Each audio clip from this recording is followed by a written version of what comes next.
Most people don't lose money investing because of the market. They lose it because of themselves. Imagine watching your hard-earned money slip away, not because you invested poorly, but because you panicked at the wrong time or chased a bad dream. Here's how to break free from those traps and make your investments work for you. The first mistake?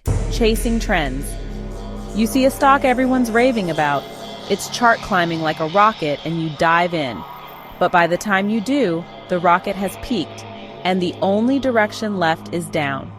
Instead, focus on companies or funds with proven value and a solid track record. It's not about what's hot, it's about what lasts. Then there's overreacting to the market. The headlines scream market crash, and suddenly your portfolio feels like a house of cards. Fear kicks in, and you sell everything. But the truth? Markets recover. Historically, the long-term trend is growth. Holding steady makes you more likely to come out ahead than those who let fear dictate their moves. Another pitfall? Neglecting diversification.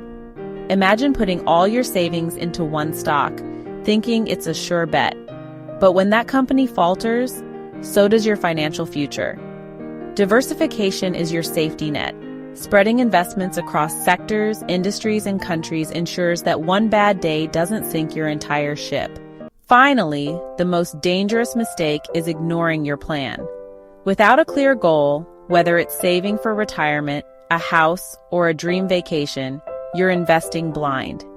Set your destination first. Review your strategy regularly and stick to it, even when it's tempting to deviate. Discipline beats emotion every time. Here's the bottom line. Investing is like planting a tree. It takes time, care, and patience. Stop chasing shortcuts and focus on the long game. Avoid these mistakes. Your money won't just survive, it'll grow. Stay the course and you'll thank yourself later. Your financial future is in your hands. Don't let common mistakes steal it away.